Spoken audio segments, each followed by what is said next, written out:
The next sequence shows a discussion between Joyce and Jane, who are both financial specialists.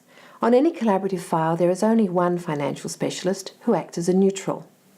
For the purposes of this video, Joyce and Jane are discussing their role generally, as well as Joyce's experience in the Brian and Brenda case. Hi, Joyce. I so welcome these opportunities to sit down and just sort of talk about some of the work we've been doing on collaborative files. When I was first doing this work, I tended to be brought in towards the end of it when they wanted some projections run, and I'd go off and run these projections without really any understanding of what the context of the whole family dynamics were and the needs and the goals that they had expressed early on. So the work that we can do on a file is so much deeper and so much more consistent with their needs when we're there right from the beginning. And then being able to help them deal with the fear of the unknown. When you take away the fear, they're able to understand what are the financial issues and help them come to agreement. So I think that really worked well. Just by helping convert that emotional financial information to very useful, productive information that not only the clients but the other professionals at the table can use in a very constructive manner to sort of form their solutions. That's a really important role of the neutral, not just as a financial person, but that neutral role in the room. It really has a very calming effect on the process. The other thing too that I found in this case was that it's really important to know and to communicate with the other team professionals, because you need to know clearly what is expected of you as a financial. I think the lawyers need to know what you can do for them, and we need to know what everyone's role is. So when it's clearly defined, we're able to work together as a team and help the clients. And that's quite a bit different than the roles that we've really played out as a financial planner in our professional lives, because we've really been kind of lone players before. We've gone out and done our work almost without a lot of discussion with the client. Once we've got initial information, we've gone out and done some long-term planning. This is just so different from any of that work, and it took me a while to really appreciate that we're not there with our financial planners' hats on.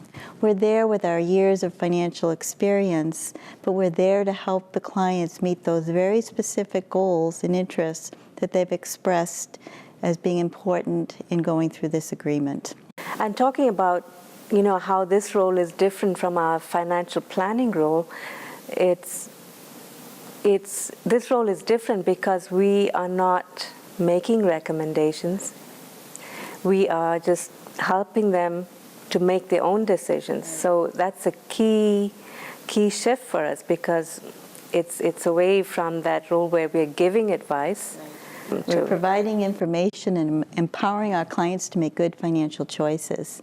And I think for financial planners, so it was almost like we had to leave the ego at the door when we came in and realized that this was really about their lives and their decisions, and we were just helping put them in a position where they felt competent to do that.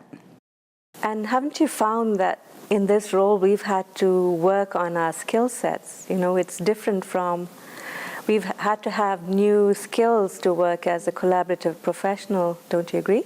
Oh, absolutely. I always thought I was a people person and a good communicator and a good listener. And when I started doing this work, I realized that I needed all of those skills to be developed at a much deeper level.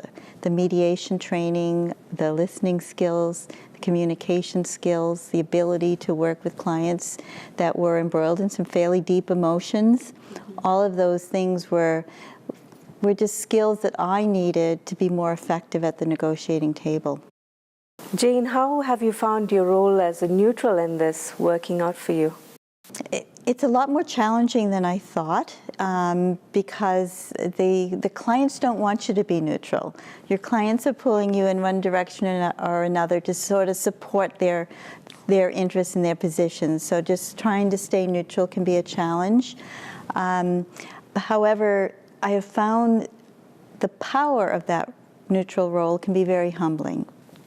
The clients have their supports, they have their advocates in the lawyers that they have, but bringing in a neutral voice often can be that voice that allows things to be heard in a calm way, allows things to be said in a much more direct way that maybe could be done if there was not a neutral in the room. For example, doing the reality check, looking at the financial reality, but hearing it through a neutral voice is heard much differently than when one spouse is sort of telling the other something. So I'm finding that just in terms of gathering information and bringing information to the table, a neutral voice can be very, very powerful and can be heard differently. We have to be careful we don't fall off that point of neutrality, and it's very easy to do. Sometimes just a very subtle sense that you've done something for one client but not the other, or you seem to be siding with one person and not the other. Just very subtle things can take place that you need to be very conscious of in order to maintain your neutrality. And of course, it's very important the clients realize that we're only there to do that work. We can never work with them in the future, either selling them products or working with them as an ongoing financial advisor. I know some of the financial people doing this work have asked if I always sign on to the participation agreement through that separate schedule, and I said absolutely. Whenever I'm at the table in that role, I always have clients sign the participation schedule B, which is our financial one, and ties me into the process and really clarifies what my role is as a neutral in that process. They need to know that we are a true neutral. Mm-hmm. Jane, don't you find that our roles changed in this collaborative process? You know, before we looked at numbers, but it's different now, isn't it? Mm-hmm. Before we jumped to numbers fairly quickly, and that was our tendency. We all felt if we could put a number out there that we had done our job. And what I'm finding now is that I'm using sort of fewer and fewer numbers later and later in the process, and really holding off trying to produce a number until we've really explored the interests and the ideas around what does the money need to do? What do the financial resources need to accomplish? And I think we try not to pigeonhole our clients too early in the number crunching, but to leave it more open and more flexible as we develop the ideas and the options to try to reach a conclusion that's going to work with them. I guess what I look at before I present any number, I always ask myself a very simple question. Is this financial information going to inform, or is it going to inflame? You know, in thinking about the team experiences I've had in the last several months, because it's been more, I've been having more full team cases now in the last 6 months than any time prior to that. And I think what I've noticed is that my own performance on a file is greatly enhanced when I have the full team present. I don't know if it's I think the team pushes me. I think the other expertise at the table pushes me to be the best I can be.